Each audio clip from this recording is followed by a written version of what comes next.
부는 바람 따라 이 소식 퍼지고 저 바다 물결 따라 이 복음 전하자. 아멘. 잠깐 기도하겠습니다. 하나님 아버지, 은혜를 감사합니다. 오늘 11월 25일 수요일 저녁 예배를 하나님 앞에 이 시간에 머리 숙여 또 기도하고 찬양하며 드리거니와 우리의 예배가 하나님 앞에 또 한 번 드려지는 종교행위나 또 습관적이고 위선적인 그런 예식이 아니라 우리가 온전히 하나님을 만나며 하나님의 뜻을 발견하는 귀한 은혜의 시간이 되게 하여 주시옵소서.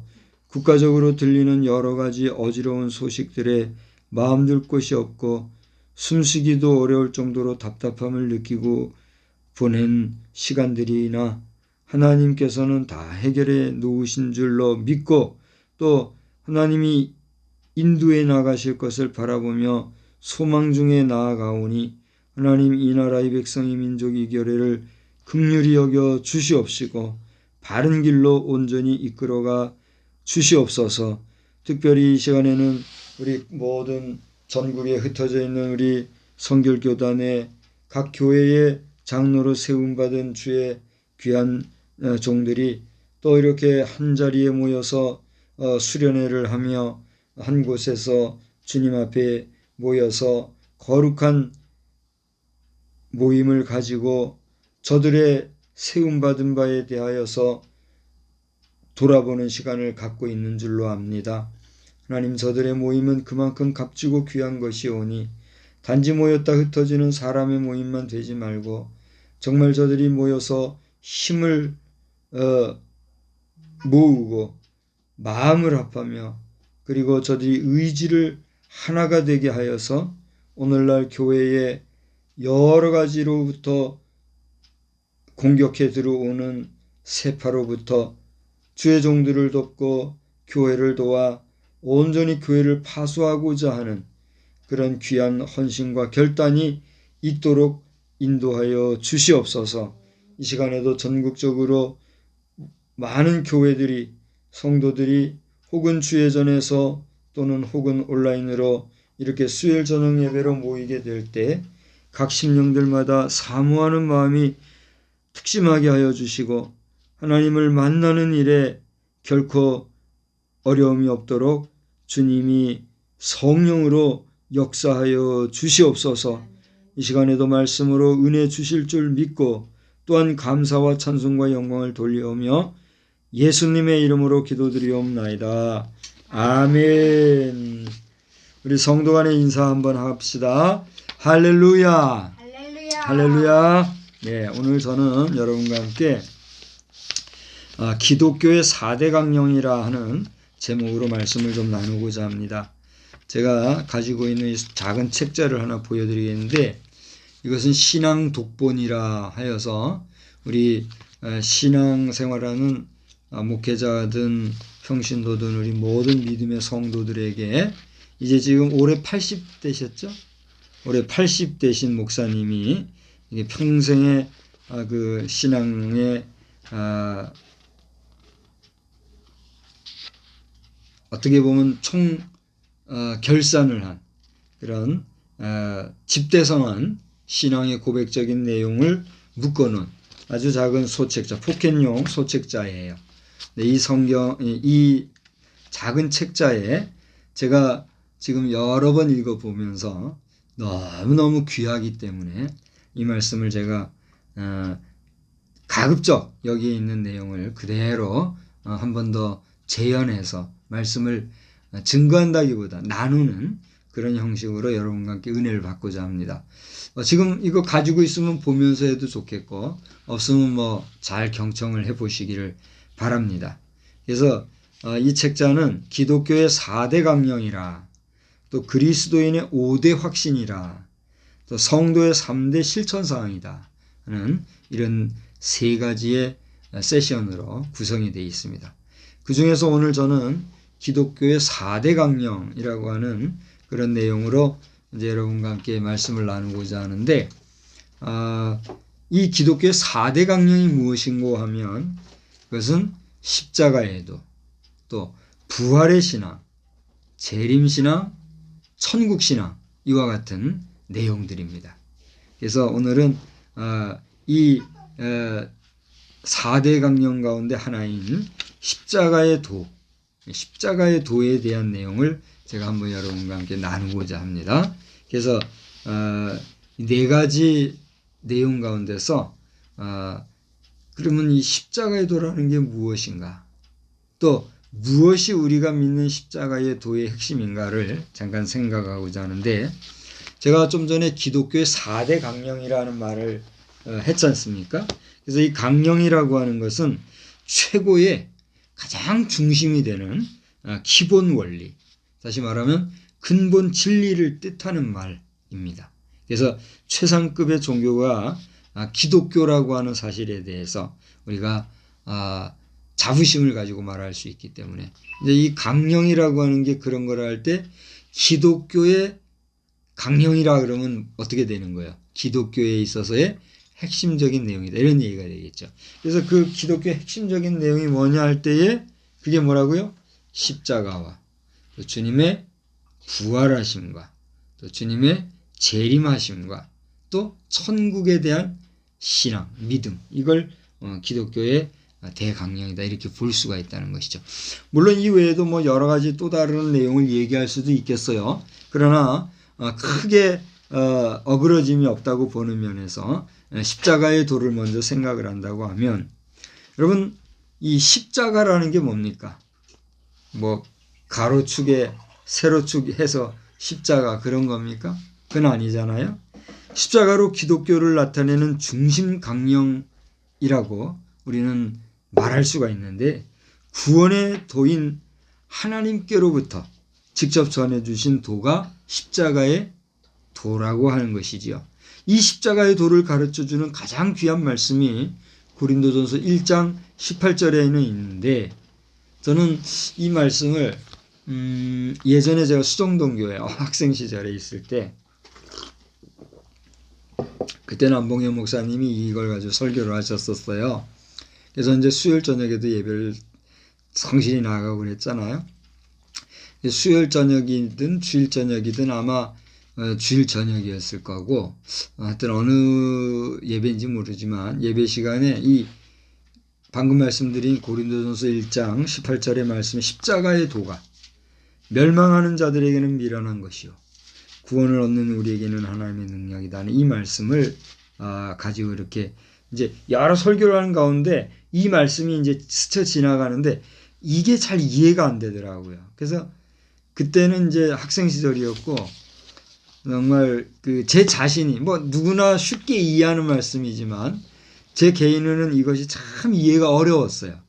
그래서 한참을 이 말씀을 읽고 묵상하고 깊이 생각하고 이렇게 했던 적이 있어요. 근데 잘 보세요. 십자가의 도라고 하는 건 뭐예요? 십자가라고 하는 것의 그 어떤 의미, 또 십자가의 어떤 가치, 십자가가 가지고 있는 상징, 십자가가 가지고 있는 어떤 내용, 뭐 이런 의미잖아요. 도라고 하는 게 말이에요. 그래서 그 십자가의 도는, 십자가라고 하는 것은 멸망하는 사람들에게는 미련한 것이요. 그게 무슨 얘기예요? 그러니까 십자가에 대한 능력이나 가치나 의미도 모른 채 그저 죽어가는, 구원받지 못하는, 그죠? 그래서 멸망하는 그런 사람들에게는 이 십자가는 단지 뭐다 말이에요? 십자가일 뿐인 거예요. 근데 거기서 뭐라고 그랬어요? 바울 사도는? 미련한 거죠. 한번 생각을 해보세요. 예수님이 십자가에 달려 돌아가셨을 때 우리가 보통은 예수님의 그 십자가 달리신 그림에 보면은 뭐라도 이렇게 걸쳐가지고 이렇게 하반신을, 하체를 이게 가리고 있잖아요. 근데 실제 그 십자가형은 그게 아니래요. 실오라기 하나 걸치지 않고 다 발가벗겨서 그냥 죽이는 거예요. 그도 그럴 것이, 지금하고는 달리 그때는 직조기술 같은 것도 뭐 지금과 같지 않고 옷 하나가 얼마나 귀한 거 아닙니까? 그래서 속옷 하나도 제비 뽑아서 갖고 막 이런, 그러니까 어차피 조금 있으면 죽을 거 그거 죄수한테 뭐하러 그걸 걸쳐놓겠어요. 그러니까 그거고 뭐고, 그리고 그 당시는 지금하고 또 틀려서 훨씬 원시적이었잖아요. 뭐 문화 사회라고 말할 수 있지만 지금보다는 그렇잖아요. 발가벗겨서 그렇게 된 거예요. 그러니까 십자가가 수치스럽다, 뭐 저주의 상징이다, 미련해 보인다라고 하는 의미는 그 당시의 정치적인 배경, 사회 문화적인 배경에서 십자가 하면은 처형의 상징이요, 또 사형의 수단이요, 또 죄인 중에 죄인들이 죽어가는 형틀, 얼마나 그런 데서 죽어가는 걸 보고 어이구 잘했다 칭찬하는 사람이 누가 있겠어요. 이거 미련 맞으니까 저렇게 죽지, 손가락질하고 그럴 거 아니냐 말이에요. 그러니까 십자가의 도가 우리 믿는 사람의, 여기 그랬잖아요. 구원을 받는 우리에게는 하나님의 능력이지만 멸망받는 사람들에게 있어 그 십자가라고 하는 것은 미련 맞은 것밖에 안 된단 말이죠. 그 바울사도는 그걸 깨달았기 때문에 십자가의 도에 대해서 이렇게 얘기를 하고 있다는 것이죠. 그런 십자가에 대하여서 바울사도는 고린도전서 2장에 와서 보니까 내가 너희 중에서 예수 그리스도와 그가 십자가에 못 박히신 것 외에는 아무것도 알지 아니하기로 내가 작정했다, 이렇게까지 얘기하고 있어요. 바울이 어떤 인물입니까? 그는 많은 것을 배운 사람이었고 좋은 집안 가문을 가진 사람이었고 또 사회 정치적으로도 힘이 있는, 권력이 있는 이런 사람이었죠. 그러나 그 모든 것을 다 어떻게 했다고요? 배설물과 같이 여기고 나는 예수 십자가만 알기로 했다, 이렇게 얘기했다는 거죠. 멸망할 수밖에 없는 사람의 면에서 보면은 미련하고 어리석고 저주스러운 상징이 십자가지만 바울사도가 그 십자가의 가치와 의미를 알고 보니까 그 십자가의 가치가 뭐라는 거예요? 나를 위해서 죽기까지, 그 십자가에 죽기까지 희생하셨다는 얘기예요. 그렇기 때문에 나는 그 십자가만 알기를 원한다, 이렇게 얘기한 거예요. 그래서 빌립보 교회 성도들에게도 그런 면에서 예수님이 그 십자가에 달려 돌아와 죽으신 의미에 대해서 빌립보서 2장에 보면 이렇게 얘기합니다. 너희 안에 이 마음을 품으라. 한번 여러분 빌립보서 2장 5절로 8절 찾아서 한번 읽어볼까요? 네, 오늘 찾은 본문이잖아요. 2장 5절. 천천히 한 번만 다 같이 읽어봅시다. 너희 안에 이 마음을 품으라. 그건 누구? 예수의 마음이니. 그 다음에 다 같이 그는 근본 하나님의 본체시나 하나님과 동등됨을 취할 것으로 여기지 아니하시고 오히려 자기를 비워 종의 형체를 가지사 무엇과 같이? 사람들과 같이 되었다. 자, 이제 저를 보십시다. 그러니까 이 세상의 동정녀 마리아의 몸을 입고 오신 예수님은 근본이 누구라고요? 하나님 자신이란 말이에요. 이 중요한 논리입니다. 하나님 자신이신데 그 하나님과 동등됨을 취할 것으로 여기지 아니하시고 자기를 비워 무엇의 형체를 가지고? 종의 형체를 가지시고 이 땅에 오셔서 우리 누구와 같이 되었다? 사람과 같이 되었다 그러죠. 그러니까 신이 인간이 되어서 오신 분이 누구예요? 예수 그리스도라는 사실이에요. 그러니까 우리가 무슨 만화 영화나 무슨 SF 영화 같이 화려한 그 어떤 기술을 이용을 하거나 그림을 그려가지고 표현을 하면은 갑자기 이 모양에서 이 모양으로 샥 변신을 하고 저 모양에서 또 저 모양으로 샥 변신을 하고 이런 게 시각적으로 우리가 보이지 않아요. 그걸 한번 생각을 해보자고요. 그러니까 예수님은 사실은 인간이에요? 인간이 아니에요? 사실은 인간이 아닌 누구예요? 하나님. 하나님은 다른 이름으로 뭐라 그래요? 신이란 말이에요. 신이신데 신이신 하나님 자신이 자신을 무엇의 형체를 빌어서? 종의 형체를 빌어서. 종이라는 건 뭡니까? 무엇이든지 시키면 시키는 대로 순종하고 따라하는, 그게 종이잖아요. 그런 종의 형체를 빌어서, 종의 그 몸을 빌어서 형체를 입어서 사람이 되었다 그랬단 말이에요. 그러면 사람이라고 하는 존재는 그런 면에서 누구에게 어떻게 하는 존재예요? 하나님에 대하여 순종하는 그런 존재예요. 피조물이니까. 그러한 낮은 자리로까지 내려오신 분이 예수시라는 거죠. 그래서 그 예수 그리스도에 대해서 바울 사도는 빌립보 교회 성도들에게 상기하면서 그 다음에 뭐라고 그랬어요? 그렇게 사람의 모양으로 나타나서 자기를 낮추셨는데 어떻게 하기까지 어떻게 하셨다고? 죽기까지 복종하셨으니 곧 어디에 죽어요? 십자가에 죽으셨다. 이렇게 얘기하고 있어요. 그러니까 딱 나오죠? 바울 사도는 멸망하는 사람들은 정말 싫어하고 거들떠보지도 않고 미련하게 여기는 그 십자가지만 그 십자가의 가치가 뭐 어디에 있다? 바로 신이신 하나님, 창조주이신 하나님이 이 세상에 사람의 몸으로 오셔서 그 하나님에게 죽기까지 순종, 복종함으로 죽어주신 그곳이 뭐다? 십자가라는 사실. 왜 거기에 죽으셨어요?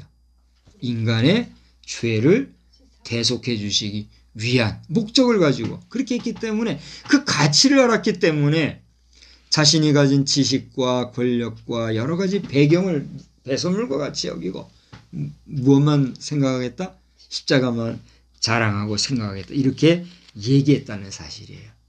그래서 이런 십자가의 도는 우리가 세상 지식으로는 이해할 수가 있을까요?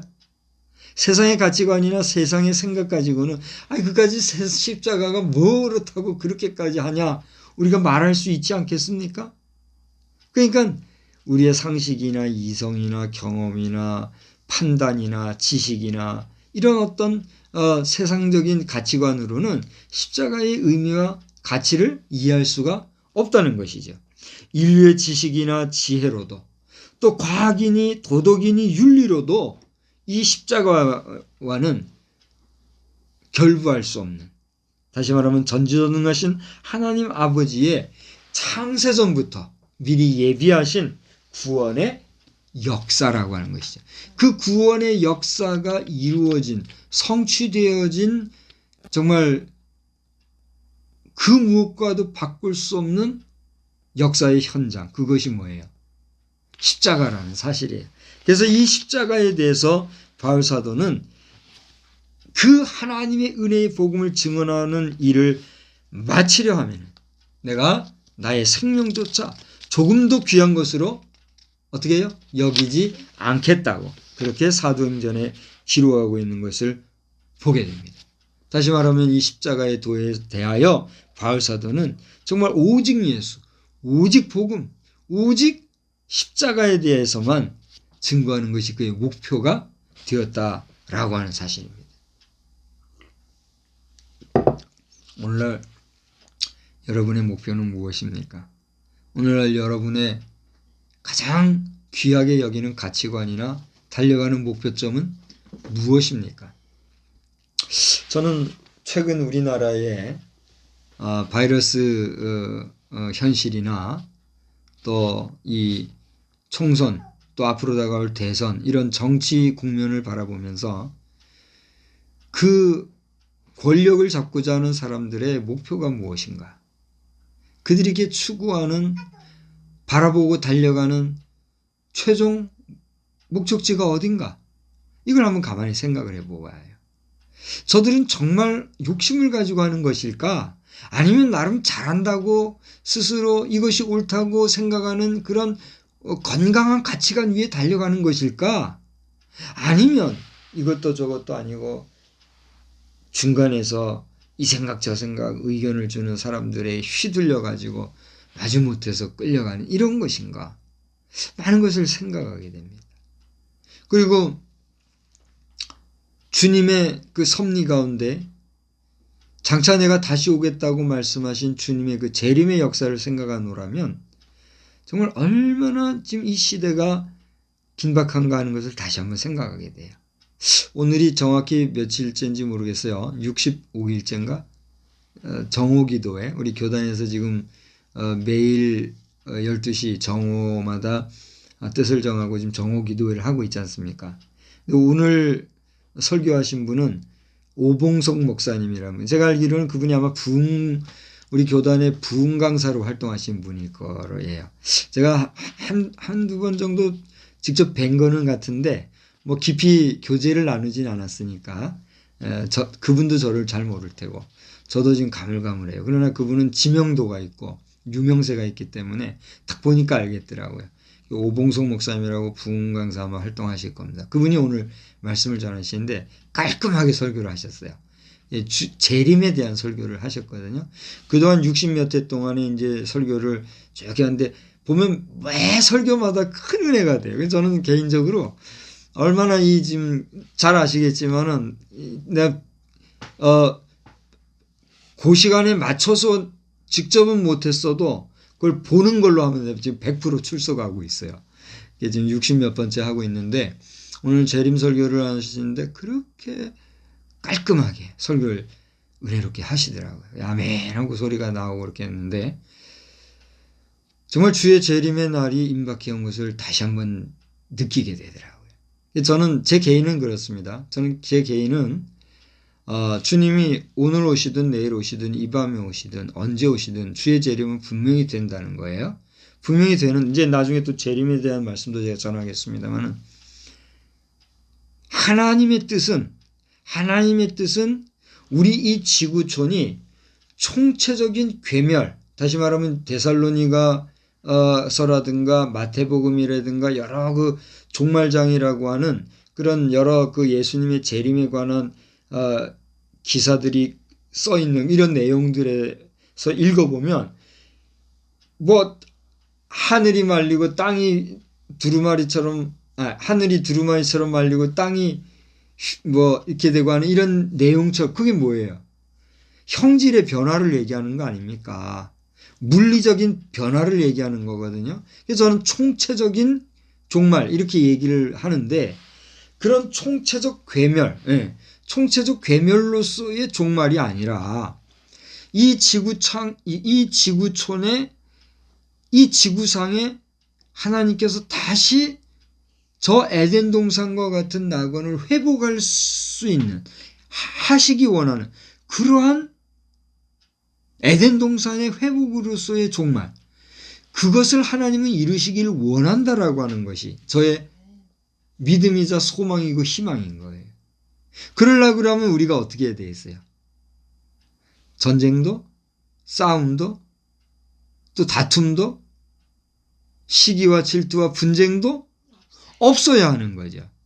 그런데 그것을 할 수 있고 할 수 없고 하는 것은 누구에게 달렸어요? 우리 인간에게 달린 거예요. 그러니까 주님의 재림이 오늘 그 성경에 얘기한 대로 구름을 타고 나팔 소리 들릴 때 모든 사람이 바라보며 이런 가운데 오실 것이냐?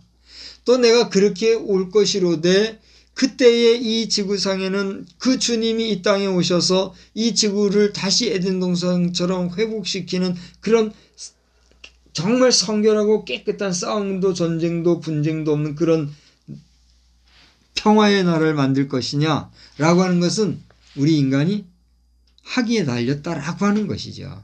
그러니까 우리가 어떻게 살아야 될 것인가 하는 것은 누구 하기 나름이에요.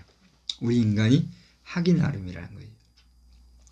지금 우리나라의 상황을 놓고 이제 우리 같은 사람은 이제 잘 모르잖아요. 일반인이고 전문성이 없고 그러니까 온전히 다 알지 못하잖아요. 그래도 이제 이 전문가들 가운데는 이제 특별히 군사 국방 전문가들 가운데는 우리나라의 여러 현황이라든가 최근의 동향이라든가 앞으로의 상황 예측이라든가는 이런 모든 예견성 이런 거를 이제 그 극비나 보완이 아닌 것의 하나는 요즘 발달 미디어 시대이니만큼 각종 이런 미디어를 통해서 막 방송들 하고 그러잖아요. 이 SNS의 힘이 그거잖아요. 그게 이제 그런 걸 가만히 들어보면 지금 우리가 모르는 사이에 저 북한 지역에는 많은 변화가 일어나고 있는 것 같아요. 그게 이제 예전에 쪽집게식으로 탁 타격해서 잡아낸 사람이 누구죠? 이라크에 빈라덴도 있고 그 앞에 후세인인가요? 후세인 뭐 이런 사람들 보면은 미국에서 아주 쪽집게식으로 정밀 타격해가지고 확 잡아냈잖아요. 근데 김정은이 회개하지 않으면 김정은이든 뭐 북한의 뭐 특정 어떤 지도자든 군사 지도자들 이 나쁜 사람들이 정말 끝까지 회개 안 하고 고집 부리고 지 마음대로 이렇게 하면 정말 예고한 것처럼 경고한 것처럼 쪽집게식으로 그들을 솎아내지 않을까. 그런 상황까지 가고 있는 건 아닌가. 이런 생각이 들 정도로 엄청난 상황들이 지금 급변하고 있다는 거죠. 미국의 지금 대통령 당선에 대한 확정이 아직 공고가 안 되고 거의 뭐 누가 된 것 같이 이렇게 지금 얘기하고 있잖아요. 그러니까 그 상황이 어떻게 되든지 간에 한반도 상황에 대해서는 이런 기조가 그때 갈 것 같아요. 그리고 실제 우리 대한민국이라고 하는 나라의 가치나 의미는 정말 미국이나 유엔의 여러 나라들이 와서 피 흘려서 지켜준, 그래서 9.4일생된 나라 아니겠습니까? 그러니 오늘 우리는 그들의 희생에 대해서 어떻게 여겨야 돼요? 정말 감사하고 귀하게 여기고, 박정희 대통령 옛날에 얘기한 것처럼 우리 국민의 정말 그 민족사적인 소명이라고나 해야 될까? 사명이라고 해야 될까? 그것은 정말 이 인류 공룡을 위해서 우리 국민의 그 정말 어떤 우수한 국민성을 가지고 말이죠. 국민의 힘을 가지고 세계를 위해서 인류 공룡을 위해서 우리가 일해야 할 그런 사명이 우리에게 있다는 거예요. 아멘. 예, 그런 거를 생각하면서 이제 이 나라나 이 지구촌에 거하는 수많은 사람들이 정말 우리가 온전한 믿음 안에서 복음 안에서 하나님의 사랑 안에서의 평화를 추구하고 아름답게 그리고 복되게 살아갈 것인가, 아니면 자기 이익이나 추구하고 욕심이나 부리고 국민 알기를 뭐 우습게 알고 몇몇 사람들의 자기 배만 채우려고 하는 이런 식으로 살아가다가 공멸할 것인가.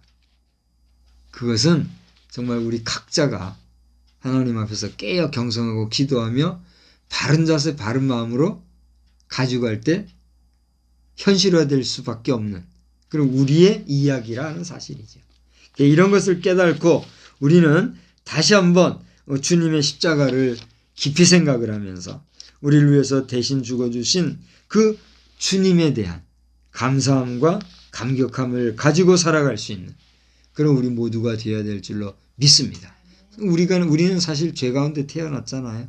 그래서 한번 생각해 봐요. 이 갓난 아기들 이제 막 엄마 뱃속에서 태어나서 눈도 못 뜨고 이렇게 갔을 때 이러고 보는 그 갓난 아기들, 그게 무슨 죄가 있겠어요? 그렇지 않습니까? 그렇게 아무 죄도 없고 절대적으로 100일 한 돌 두 돌 될 정도는 엄마가 품에 콕 안아줘. 우리 인간이 짐승들보다도 그 발달 속도가 늦대잖아요. 송아지라든가 뭐 이런 맹수들도 보면은 낳고 나면은 그 애미가 양수 탁 터뜨려가지고 나오면 땅바닥에 철포덕 소리 나더라고요. 철포덕하고 조금 있으면 푹 하더니 일어나는데 삐죽삐죽 하더니 일어나잖아요. 그 길로 그냥 걷는 거 아닙니까? 네 발 가진 짐승. 근데 우리 인간은 어때요? 100일 동안을 그냥 금이야오기야 이렇게 하고서는 또 한 4, 5개월, 6개월 지나야 겨우 걸음마가 뭐예요? 기는 것도 못해. 엎어서 기어서 이렇게 하다가 따로따로 하면은 그냥 신나가지고 막 이러다가 한 달 지나고, 1년 지나고, 2년 지나고, 이래야 겨우 이제 엄마 젖 떨어지고 밥 먹고 그러는 거 아닙니까? 이게 무슨 죄가 있냐 말이에요, 그 애기들이. 근데 성경은 우리를 뭐 가운데 태어났다 그랬어요? 죄 가운데 태어났다. 첫사람 아담과 하와가 하나님 앞에 불순종한 그것이, 그 선악과 하나 따먹은 게 뭐가 그렇게 대단한 죄라고. 하나님께서는 하나님 자신과 우리 인간 사이를 뭘 한 거예요? 구별을 하신 거, 구분을 하신 거, 선을 그으신 거예요. 나는 너를 지은 자요. 너는 나의 지음 받은 자야. 그러면 너는 나의 말에 어떻게 해야 돼? 순종해야 돼. 그것이 너와 나 사이에 뭐야? 약속이고 법칙이고 나의 원하는 바야. 이거 하나님의 뜻이라고. 근데 그것을 어긴 그것 때문에 그 아담의 후손으로 태어난 하나님의 형상대로 지음받은 우리 모든 인생은 다 뭐가 된 거예요? 죄가. 그러니까 오늘 이 영상을 지금 몇 분이나 보실지 누가 보실지 저는 모르겠으나 이 영상을 보는 여러분이 남자든 여자든 좀 말을 좀 바꿔볼까요? 고상하게 남성이든 여성이든 우리 모든 인간은 뭐 가운데 태어났어요? 죄 가운데 태어났다는 걸 인정하고 그걸 긍정하고 나아가는 것이 사람의 뭐예요? 도리인 거예요. 그게 인정 안 되는 것 자체가 이미 뭐가 안 된 거예요. 아직 사람조차도 안 된 거예요. 사람이 아니면 뭐예요? 짐승이지 뭐예요. 사람의 형상만 한 짐승. 우리가 짐승으로 살아가느냐, 그래도 죄 가운데 태어났지만 하나님의 형상으로 살아가느냐라고 하는 것도 그것도 내게 하나님이 주신 믿음의 유무에 따라 갈라질 수가 있는 거예요. 근데 감사하게도 우리가 십자가의 도를 안다고 하는 사실은 내가 어떤 사람이라는 거예요. 늘 내가 얘기하듯이 나는 하나님 앞에 뭘 받은 사람이다. 복 받은 사람. 지혜는 둘째치고 지음받은. 여러분은 복인이십니까? 아니면 잘 먹고 잘 살고 열심히 신나게 살다가 그냥 그렇게 가는 그런 하나의 존재에 불과합니까? 사람이라고 하는 것과 그냥 하나의 생명체로의 존재라고 하는 것은 같을까요? 틀릴까요? 그건 분명히 틀릴 겁니다. 성경에서 창세기 1장, 2장, 3장 우리가 쭉 읽어보면 벌써 거기서부터 사람과 또 사람이 아닌 하나의 개체로서의 존재, 이걸 우리가 생각을 했었잖아요. 한참을 우리가 얘기를 나눴잖아요. 창세기 1장에서도 우리는 그게 걸리는 거거든요. 그래서 오늘 이제 여러 가지 말씀을 나누다가 이제 이 십자가의 도에 대한 말씀으로 잠깐 정리를 하게 되었는데, 이 십자가의 도를 우리가 분명히 알 뿐만이 아니라 또 어리석고 또 이 변론과 분쟁을 따르는 그런 삶을 우리가 버리고 정말 나를 위해서 대신 죽어주신 십자가의 가치와 의미와 고귀함, 감사함에 대해서 늘 우리가 자랑하고 또 드러내고 또 깊이 묵상하며 나아가는 이 변함없는 우리 거룩한 성도들이 다 되어야 될 줄로 믿습니다. 마지막으로 제가 하나만 더 여기서 소개하고 이제 넘어가려고 그래요. 이제 이 십자가의 도에 대해서 신앙 독본을 쓴 목사님이, 그런데 우리가 십자가로 살아가야 될 자들이 그 십자가를 원수시하고 살아가는 경우가 있다, 이런 말씀을 하셨어요. 십자가의 원수가 뭔가? 목사님은 첫째로 배로 하나님을 섬는 것이다 그랬어요. 이게 무슨 얘기냐? 탐욕과 물질 중심과 먹자주의로 살아가는, 그게 뭐다? 십자가의 원수로 살아가는 거다, 그렇게 얘기하고 있어요. 또 부끄러움으로 영광을 삼는 것이다 그랬어요. 인본주의와 쾌락과 방탕과 자유방임주의로 살아가는 것, 그것이 뭐다? 부끄러움으로 영광을 삼는. 그게 부끄러운 줄 모르는 거죠. 뭐 자유를 내세워가지고 그걸 방임하고 또 인본주의니 인권이니 이것을 앞세워가며 쾌락을 일삼고, 지금 차별금지법을 우리가 반대하고 하는 게 그런 거 아니겠어요? 차별하면 안 되니까 차별금지법을 만들자 하는데 속내는 뭐예요? 그걸 역이용해서 마음껏 즐기려고 하는, 그리고 그걸 법으로 정당하게 말하는 것을 묶으려고 하는 사단의 계획인 거죠. 부끄러운 줄 모르고. 그런가 하면 마지막으로 십자가의 원수는 땅의 일을 생각하는 것이다. 세속주의와 현실주의자들. 이거 우리가 세속주의로 산다는 것과 현실주의로 산다고 하는 것이 죄가 된다고 할 수 있을까요? 왜 죄가 돼요? 제가 질문하는 것은 현실주의로 살지 아니하면 우리가 이 현실 세계에서 제대로 살아갈 수 있어요, 없어요? 없잖아요. 그러니까 현실주의로 살아간다는 건 지혜로운 거죠. 그렇잖아요? 뿐만 아니라 세속주의로 살아간다는 건 뭐예요? 세상에 되어지는 모든 일들을 알고 그 세상에 맞춰가면서 사는 거 아니에요? 이거 우리가 이 세상에서 물질로 구성되어진 인간은 육신을 가진 인간으로 살아간다는 것은 사실상 세속주의 속에서 살아가는 거예요. 그렇지 않아요? 그런데 여기서 말하는 건 뭐예요? 그런 세속주의와 현실주의가 엄연의 현실이지만 그것이 무엇보다도 앞서서면 안 돼요. 바로 그거죠. 하나님의 나라, 천국의 소망, 그리고 영원한 그 영생의 소망보다도 앞선다면 그것은 뭐예요? 십자가의 원수가 되는 거예요. 결국은. 그렇지 않습니까? 그래서 오늘 이 십자가의 도에 대해서 여러분과 함께 나누었는데 빌립보서 오늘 읽은 2장 8절에서의 말씀처럼 너희는 이 마음을 품으라. 곧 그리스도 예수의 마음이니 그는 예수님은 근본 하나님이시지만 하나님과 동등됨을 취할 것으로 여기지 아니하시고 오히려 자기를 비워 종의 형체를 가지사 사람의 몸으로 나셨다.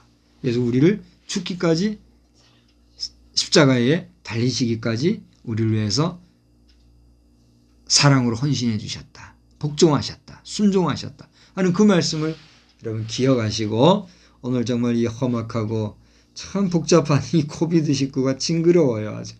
이 징그러운 코비드19 시대를 우리가 살아가면서도 모쪼록 승리하시고 오늘 우리 모든 성도들이 정말 하나님 앞에 산 소망 가운데 믿음으로 나아가시기를 주의 이름으로 축원합니다. 기도하시겠습니다. 사랑과 자비가 충만하신 하나님 아버지 은혜와 사랑을 진심으로